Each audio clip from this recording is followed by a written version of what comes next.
Hi, I'm David Stoecker, and I want to welcome you to the Better Life and Recovery #Hope Dealer Movement podcast. As a visible and vocal member of the recovery community since 2009, I'm frequently asked questions and for advice from people all the time. Some are curious, some are still using, some are in recovery, and some people just care about somebody who's currently struggling with a hurt habit or hang-up. If people in my community have those questions, I guarantee that people everywhere are looking for answers as well. We started this podcast to give you answers and support, because not only is recovery real, it is amazing. Hope you enjoy the show. So I think today I'm just going to, I went to a couple different trainings recently, and I'm going to talk about a couple of the things that they talked about there when it comes to community organizing, what a community organizer is, because I think those are important qualities that every single one of us should have. I actually think next week I am going to do, I think I'm going to try doing what I call the locker room, which is a lot of keys to recovery. I'm going to try to start bringing in some of those keys to recovery. But for today, hi, my name is David, and I would like to welcome you to Better Life and Recovery.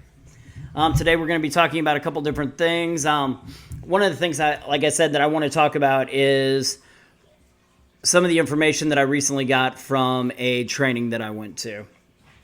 I was pretty happy with it. Actually, I was extremely happy with the training. We had a national trainer. His name's Michael King. He used to do national... he was a political organizer, and he worked on national campaigns. And now through the... Oh my gosh, it's the name of the really big hotel chain. Through the Hilton Foundation. He is doing a communities project, and he's done, I think, 53 communities, somewhere around there. He's done 53 trainings in around the entire United States, and he was up here Thursday in Springfield and then Friday in St. Louis. And he talked about a couple different things that I found really interesting. But for starters, he said community organizing is listening, and I think that's a huge key for just about any of us.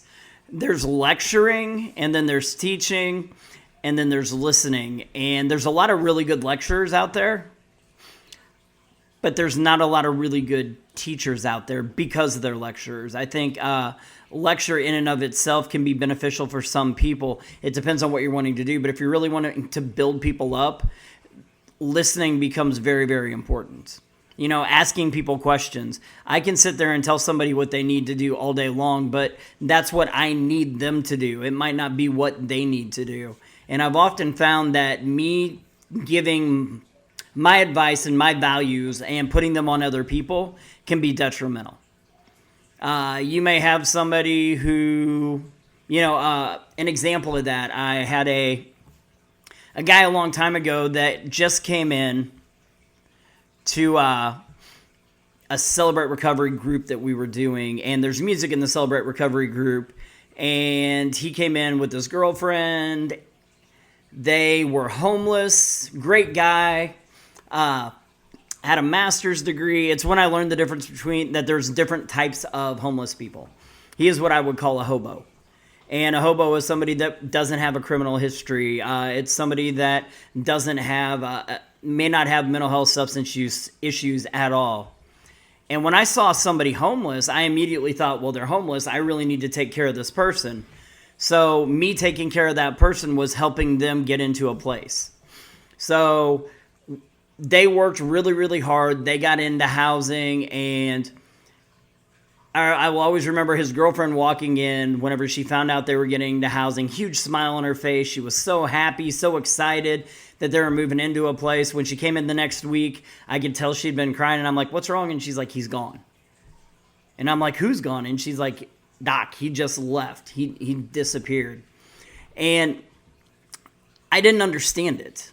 I'm like, man, here's this person that we got into housing, that now has a place to live. This is what he should have wanted. How could he leave? And a couple weeks later, I was driving along, and I saw him walking on the side of the road, and I stopped to talk to him. And I'm like, man, what happened? And he was like, he said, I didn't want a place to live. He said, I was happy where I was at. He said, I don't want people telling me what I have to do, when I have to pay bills, when I have to go to sleep, what time I have to be quiet by. He's like, I can't stand that. That's why I live on the streets. He said, I came in to help you by playing drums. So here was a guy who actually, I thought I was helping him. He didn't want help. He'd actually came in so that we had somebody to play drums on the worship team that we had before the Celebrate Recovery. And because I didn't listen to him, but instead said, oh, I know what's best for you, it impacted them very negatively. I mean, it was a multi-year relationship that got broken up, and he went into a place he didn't want to be. But that's neither here nor there. But what I want to talk about is the fact that we need to listen. It's amazing how many brilliant people there are out there that are so busy telling everybody else what they need to do instead of actually listening to people tell them what they want to do. You can work my goals all day long. I will tell you right now, you would probably make just as crappy of a me as I would make a crappy you, right? I'm never going to be a good you, but I can be a really good me if I'm able to live my life self-directed, go after my goals, and not have people sitting there constantly telling me what I need to do. Unfortunately, there's a lot of people that are in the addiction recovery space that are really good at telling everybody what they need to do. The sad thing is, a lot of those people have pretty jacked up lives themselves. They're sitting there as a broken tool trying to help and fix other people. And I can tell you right now, it's really hard to fix anything with a broken tool. So if you want to help people, right, start by listening to them. Start by finding out what they're interested in. Like I said, I'm sick and tired of relapse prevention plans. How about recovery enhancement plans? Don't tell them all the horrible, scary things that are out there, but talk to them about what's worked for them in the past, what they like to do, and then get them plugged into positive people, positive places, positive things to do. And that right there is what's going to build somebody's life. Now, they also talked about an organizer's attributes, and that's really what I kind of want to talk about today is those attributes, because I think those attributes are super important. So I'll run through all of them, and then I'll run through them one by one. So the attributes that they said they were looking for, that are the best ones to have, are being empathetic, willingness to learn, thinking strategically, being persistent, being passionate, being committed, being organized, and being determined. So empathy, we all know what empathy is, right? I can actually put myself in somebody else's shoes, and because of that, I tend to have a lot more compassion. I tend to treat people with unconditional positive regard. Unconditional positive regard means I believe you have value simply because you exist. You don't have to do what I want you to do. You don't have to fall in line with everything I think you should be doing. But I think empathy is one of the most important traits. There's that old saying, people don't care how much you know until they know how much you care. You can be the smartest person in the world, but if you're not actively listening to people, and if they don't actually know that you're concerned about them, if they think it's fake, if they think it's about money, if they think it's just a job, if they think that you're talking down to them or just trying to be on their level, it's not going to work. That's one of the things about a lot of us. We are amazing at reading people. Another story here. Since I got sober, I stopped cussing. I really don't cuss. And I was a therapist for years that way. So when I led groups, I didn't cuss, and I went on vacation, and somebody else took my spot whenever I went on vacation. When I came back after being gone for a week, I was talking to the guys in group when I got back, and I was like, so what did you think about the guy who came in? How was that? And I had a couple of the guys go, we didn't like him. And I'm like, why not? And they're like, because he cussed. And I said, but you guys cuss. And they said, yeah, but he did it just to fit in. So be yourself, be genuine to who you are. There's also a lot of people in this workspace that feel that maybe because they've never had a substance use disorder, that people aren't going to have respect for them and they're not going to be able to help people. And I will tell you right now, if people know you care about them, if you are genuine and real with people, and if you actually listen to them and treat them with respect, you're going to be able to help those people. It's coming into somebody's life and saying, I care about you. I have compassion for you. I love you. Maybe not the very first time you sit down with them and meet with them. That might be a little awkward. But honestly, that needs to come across. People need to know how much you care for them. And once they know how much you care for them and that you're real and that you're there to support them, not fix them, that they are somebody, there's somebody that they have now have somebody that's going to walk beside them instead of somebody that is going to try to push them or pull them along. Now, all of a sudden, you've got somebody that's going to listen to you and going to have respect for you. So that's what it comes down to in that area. And it all starts with empathy, right? And I think it's even cooler whenever it's somebody that doesn't have a substance use disorder. I thought the people who didn't have the exact same histories could care less about me, wouldn't want anything to do with me, and to have somebody come into my life and show me compassion and that they care about me just because, right? Not because, oh, I've been down that road too, but simply because I existed, simply because I was having problems and they wanted to support me. Being willing to learn, I think, is another big thing. We've got some people that are really good at teaching, but they're going to teach and regurgitate the exact same things over and over and over and over and over again because they're not actively going out and gaining new knowledge themselves. I used to say that literally I felt that there was one true sin that we could commit, and that was a sin against ourselves.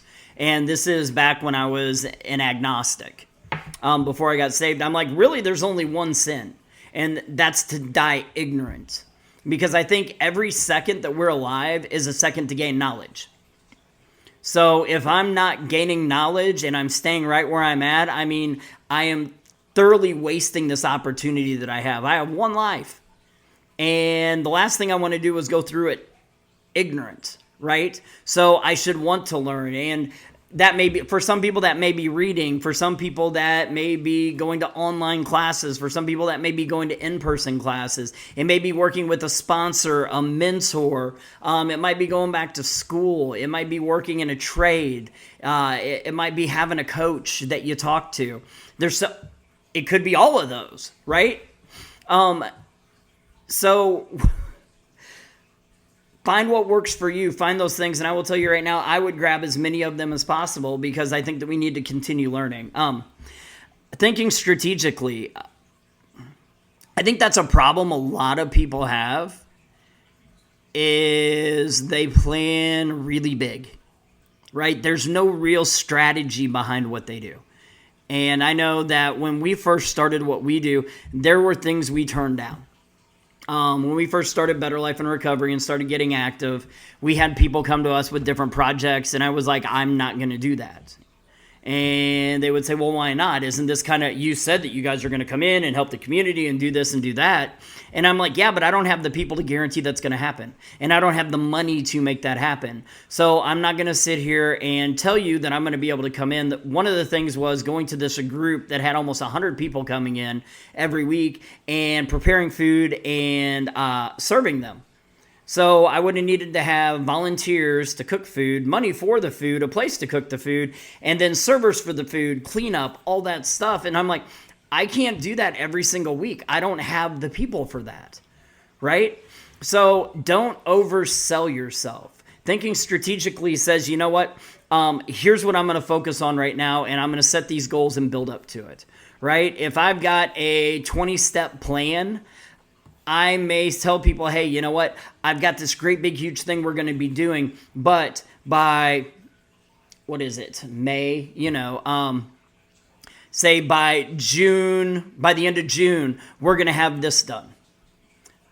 By the end of July, we'll finish goal 2. By the end of September, we'll finish goal 3. By the end of the year, we will finish goal 4, and roll it out that way. Whenever they talk about, sitting there and building goals, they always say they're supposed to be smart, right? And we all know what a smart goal is. Yes? So I hope so, because otherwise I'm going to have a lot of problems coming back with it. But, but we need to set goals that we can measure, that are consistent, that are, now I'm sitting here trying to think of what smart is. Isn't that horrible? So let's see. Smart goals are MART. Isn't that bad? I'm actually having to look it up. And as soon as I see it, I'm going to hit myself in the head. So, Goals, okay. So if you ever need to know what they are, look up SMART. But so the first one is specific. So it needs to be a specific goal. It's not I'm going to lose weight. It's I'm going to lose, and we'll get through it at the end. Okay, we'll look at it at the end. So we'll say specific. It needs to be specific. It can't be broad like I want to lose weight. It needs to be measurable, right? Like it can't be I will educate more people around the country. I'll educate more people in Springfield by putting up a billboard. How can I actually measure whether or not people are getting educated or being impacted by the billboard? So it's not really measurable. Achievable. That was another one. It needs to be something that's, I'm going to lose 50 pounds this week, right? Because I'm going on a diet, so my goal is to lose 50 pounds that week. Is that achievable? Absolutely not. We changed the R to recovery because I tend to work in recovery, so I want it to be a recovery goal. And the cool thing about recovery is recovery impacts everything, right?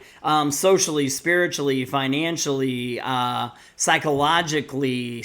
Every single aspect of your life is improved through recovery. The reason that we took out what it used to be realistic, and what may be realistic for one person may not be realistic for another. And the last thing I want to do when somebody brings a goal to me is tell them, hey, you know what? That's not something you can do, right? I would much rather go through a process with them and either them figure out that it's something they can't do or us find something that's very similar that they are able to do.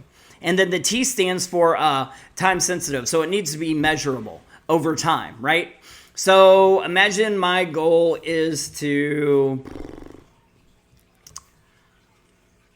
put on, say it's to lose 50 pounds. We'll just do that because that's an easy one to break down like this. Is 50 pounds specific? Yes. Is it measurable? Yes.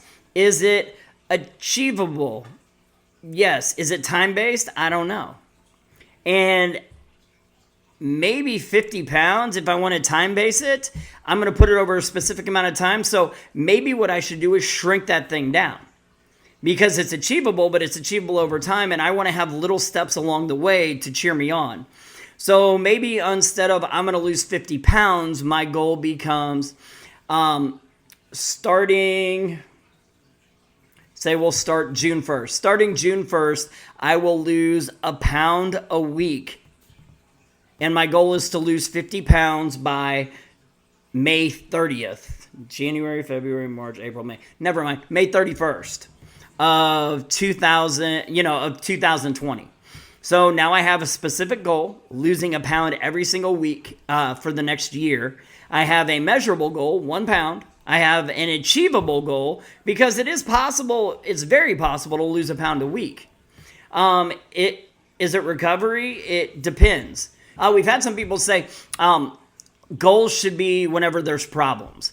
And losing 50 pounds may not be a problem for some people until something pops up that makes it a problem. Because losing 50 pounds may not be a problem until maybe I go to ride a roller coaster ride, which I did with my son, which happened. And I had to do the walk of shame because my belly was too large for me to fasten the seatbelt on the ride, right? That's a problem. I was not able to ride a ride with my son. And now when my daughter, who's tall enough to ride the ride now, goes, she has to ride that ride with my wife because I can't ride it with her. At least my son now can ride it all by himself because he's tall enough. So that created a problem that I had to work on.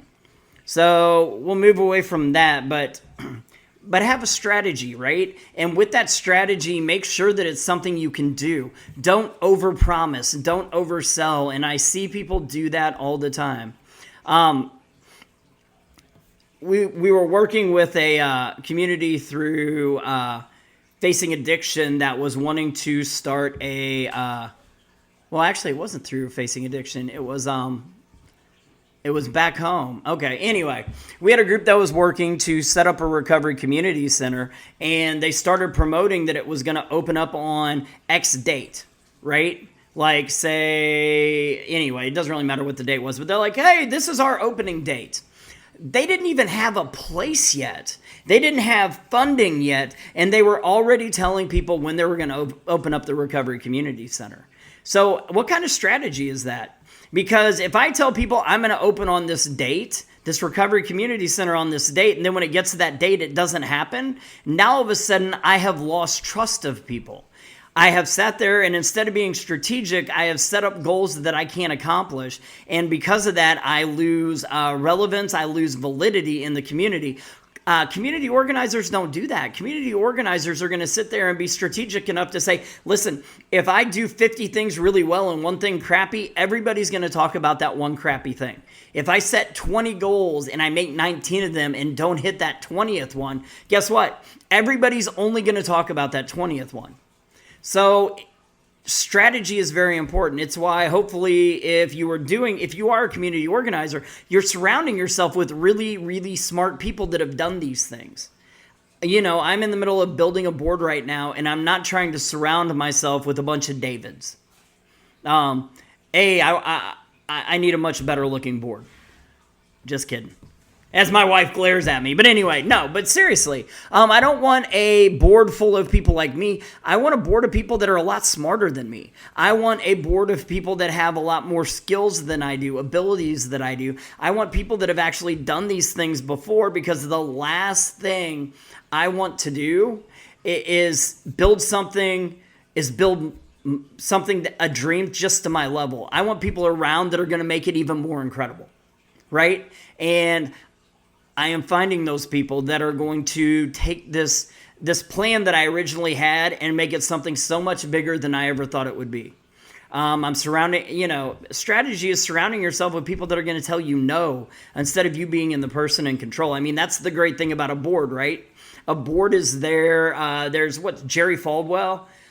Is this guy who he's one of those nice televangelists, and he has a board full of his cousins and relatives and friends. He doesn't have people that feel comfortable telling him no. He doesn't have people that will tell him no. So if you want to be strategic, if you want to have a strategy that includes people that are going to call you out and that are going to introduce you to people you would never meet and that are going to give you support you would never have. It's almost like recovery, right? I don't want people just like me in my recovery. I want people way up here. The amazing thing, I used to think that the only people that could help me were people who had used drugs, but oh my gosh, I've met people my wife has never used. She's 47. She's celebrating 47 years of recovery. She's lived life on life's terms her entire life. Obviously, I can learn stuff from her too, right? So don't knock people out of that mentor role, that friend role, that accountability partner role, just because they may not have the same background that you have, just because they haven't made the same mistakes you have. Honestly, I don't want people that made the same mistakes I have. I already know how to make those, and I already know how to build myself out of it, right? Because I've had that opportunity. Now I surround myself with a bunch of people that come from various walks of life, not just the walk of life I come from. That's how I'm going to build stuff. Be persistent. Don't give up. But I will tell you this, if you're not strategic, people are going to give up on you. That's why strategy comes in. Be passionate with everything you do. Don't do something you don't care about. That's the other thing about the board that I've built is I don't have anybody that's on my board that either isn't in recovery or has a family member in recovery, has been impacted by it. I wouldn't fill holes just to fill holes. So if I'm a community organizer, my passion should come across. When somebody hears me speak, they should get excited about what I'm talking about too. Not just the sycophants and the people that the follower-alongs and the students, but the people on the outside, the people up here. People should be jumping in to get involved with what you're doing if you have that passion. And if you tell your story well. And telling your story is a completely different thing. That was also talked about in the training. Being committed. If this is my cause, and this is my cause, right? Addiction and recovery, that's my cause. That's my thing. I am committed to it to the point that, well, probably an unhealthy point, some people would say. We were talking about balance at a meeting that I went to the other day. And when it got to me, I was just like, I got to tell you, I don't have balance in my life. I'll be the first person to tell you that. When I talk to, it's why I don't sponsor people. It's why, I don't even have time. It's why I don't have time to mentor people, because I'm gone 3 to 5 days a week. And then when I get back, I try to spend some time with my family, plus pro-social activities and everything else. Committed to a sad place, is where some people take it, because there's also no self-care. At least we have self-care, right? We have vacations. We have people we talk to, people that we help. But it's my hobby. It's my job, my hobby. It's my pastime. It's anything and everything I do. And I think it takes that kind of commitment to get something going. I will tell you, if you have communities that have super committed, super passionate people, you're going to have a successful project. And if your project keeps failing over and over again, then there's probably some issues there, either with you or maybe the people that you are surrounding yourself with. Be organized. Do stuff on time. If you say you're going to be somewhere, show up there. If you tell somebody something's going to start at a certain time, make sure that it starts at that time. Don't let people down. Don't say you're going to do something and then not be there, because people will start to doubt your word. And that's important on so many different levels. It's important on a macro level, a meso level, and a micro level. It doesn't matter what level it's at. It doesn't matter if I'm meeting one-on-one with somebody and I tell them that I'm going to be there for my appointment and then I don't show up. I've just disrespected them. I can't tell you how many therapists I know that would show up late for one-on-ones, but yet they would write up other people for showing up late for one-on-ones. Listen, don't expect people to treat you with more respect than you treat them with. So be organized, be on time, do those things. And finally, be determined, right? I think that almost goes with being committed, but determined means that I'm like the little engine that could. And there's so many amazing people that are out there doing those things, right? And there's so many amazing people out there that are making great things happen. And there's so many people out there that are saying, listen, I want to do this and I'm going to do this by da-da-da-da-da-da-da. And to me, you can tell a leader based on the trust you can have in them, right? Based on listening to their words and making sure that their words match up, by looking at their plans and saying that their plans match up. That's one thing I loved about the Recovery Community Center. We sat there and we said, listen, we want to have it open. We want to have a grand opening for our Recovery Community Center during Recovery Month in September. So when we opened up our Recovery Community Center, we opened it up in May. We had a soft opening months before we had our hard opening, because I'm not going to miss a date, right? I didn't plan too big. I didn't shoot for the moon, right? It started off, we had just a couple people that came together and they were paying money to support the Springfield Recovery Community Center. And then over time, we've added grants and employees and everything else. But literally it started off with some amazing people from some amazing organizations.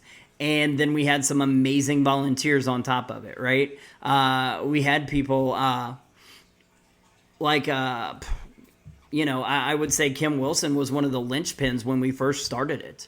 We had somebody coming in that ran the desk and was there so that we could keep the doors open, that put in so many hours of her time. We had people like Michelle Dove and Alan Fish who were paying bills that I couldn't afford to pay, even though I wanted the place to go. I came in and with the passion and the connections and found people that were able to come in with the money, and then had people that believed in what we were doing and utilized those people. And then we started to grow. And as you start to grow, everything expands. To the point that now we started off with one 3,500 square foot suite, and now we've got 3 suites. We started off with one office, and now we have 4 different offices that are throughout there. So, and we will continue to build.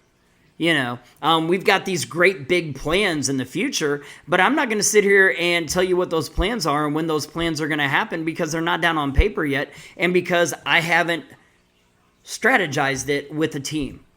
Once I get it strategized with a team, that's when we will start coming out with a 3-month plan, a 6-month plan, a year plan, a 3-year plan, a 5-year plan, whatever the people that know how to build things and know how to do the ask and have the connections, once we start seeing what's feasible. Because I've got some amazing goals that I want to see happen. And the funny thing is, a lot of the goals that have happened weren't even goals that I talked about. They just happened. Because once again, surrounded by amazing people that are doing great things. Right? And we started small, and I believe in that too. I believe slow and steady wins the race. And maybe that doesn't make me the best community organizer, but it probably makes me one of the most honest community organizers. Because I have never sat there and oversold what we did to anybody. I have never sat there and said, hey, this is going to happen, and this is the date it's going to happen, and then it didn't happen. Right? I've never said, hey, we're going to have this event and people need to be there, and then didn't have the event without canceling it. We did that one time. We had one event that we did that for, and we canceled it 6 weeks in advance. Right? We didn't cancel it the week before. We canceled it 6 weeks in advance because that's how I want to build people up. I want people to know that when I say something's going to happen, that it happens. So, and then I had listed those on Facebook. And somebody else had mentioned, what was it? Was it integrity? Had mentioned integrity wasn't on that list. And I was like, you're right, it's not on that list. Even though I feel that it's kind of woven throughout that entire list. But to me, integrity means being, well, if you look it up, it will basically say that integrity is being honest. And it is operating with a moral and ethical code. How can you not do those things? I mean, to me, it's ridiculous to even think of being an organizer without doing those things, right? Without being honest. So what does honest mean? Honest means that you do what you say. Even during the hard times, that you still do what you say and that you make the tough decisions and you let people know why those decisions are made. It means that, like I said, you don't overshoot things. It means that you sit there and you operate by a code of ethics. And that's the cool thing. I have multiple codes of ethics. So I've got lesser ones, in my opinion. Doing the right thing when nobody is looking. Absolutely, Kyle. That is absolutely true. And the funny thing is, if you do the right thing when nobody's looking, that means you're always doing the right thing when people are looking. That's how you build a reputation. And that's another thing that a community organizer needs, right? An organizer needs to ensure that they are surrounding themselves with these amazing people that are going to show these exact same attributes. And on occasion, you know what? Sometimes it's not going to happen. I may have people, you may have people as a community organizer that may let you down. That is a possibility. But I will tell you this. As a community organizer, you should always hold yourself to a higher standard than you expect everybody else. If I expect people to be on time, then I need to be early. If I expect people to do something when they say they're going to do it, then I need to make sure that I do everything when I say I'm going to do it. And to me, that right there is probably the key too of integrity, right? Doing what you say you're going to do when you said you're going to do it. And it's also making sure that whatever those ethical codes that you have that need to be followed, that you follow them. So in morals, I don't even know where to begin with morals. Because I think different people are going to have different moral codes. What I mean by that is, like, I don't cuss, but I don't think that you're not a moral person if you cuss, right? So you may act with different morals than I do. I think there's some that are universal, though, right? We don't sleep with the people we work with. I mean, that one right there is pretty dead set whenever it comes to the behavioral health field. Let's see. Also, I don't think it needs to be said, but we don't take advantage of the people that we work with, right? And that's another thing that we really need to be careful of.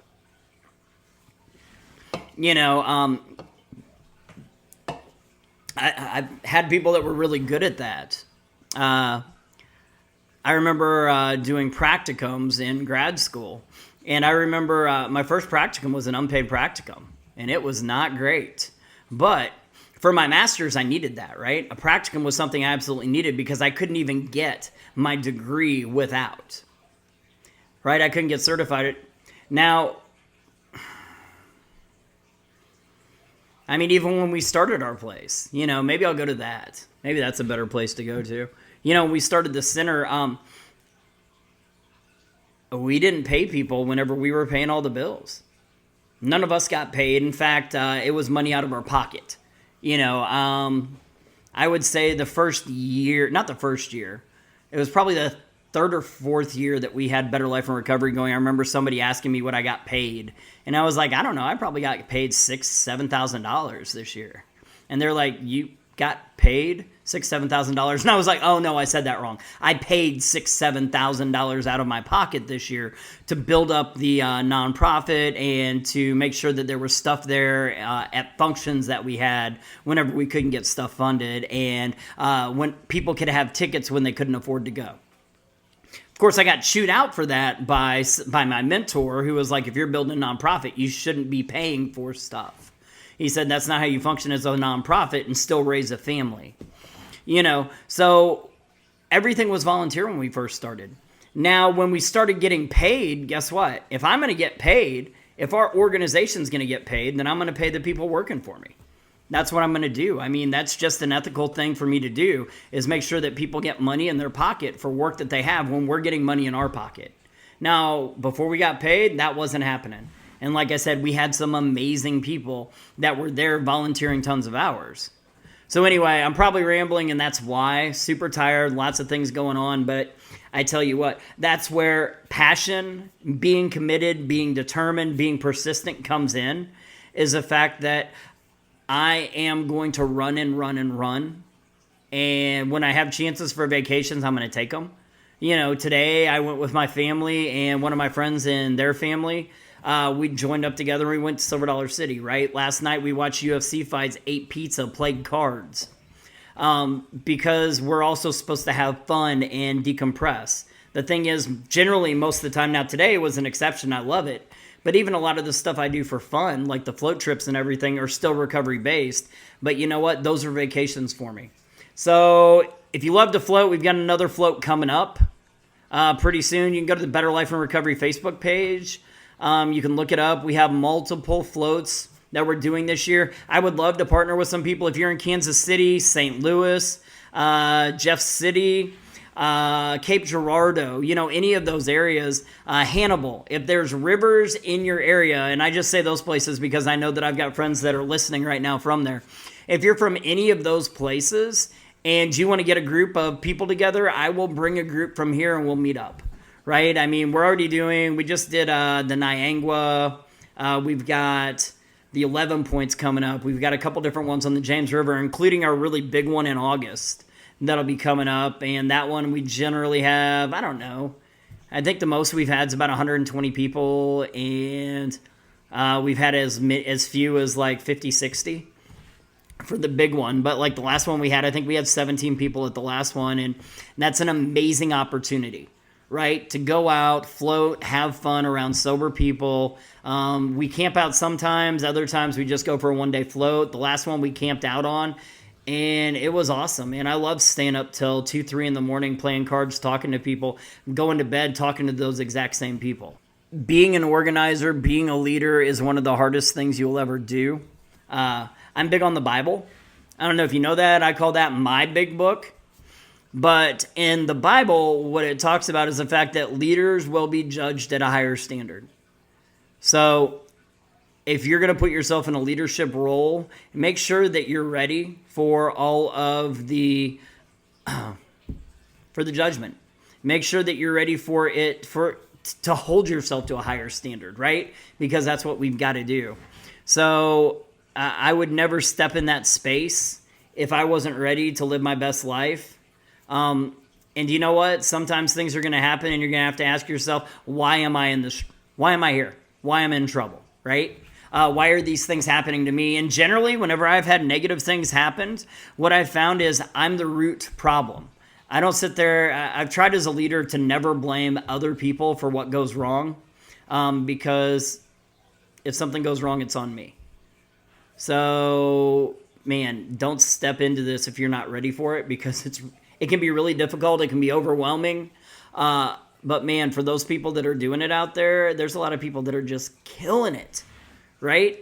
And they're rocking this recovery thing. They are rocking this community organizer thing. It might not even be about recovery. It may be in a mental health space. It may be in a support group, grief and loss group. Could be in a weight loss group, right? Whatever you're doing, man, if you're trying to rally people around you, take some of the things we've talked about today, take all of them, and make sure every single one of those things fit who you are.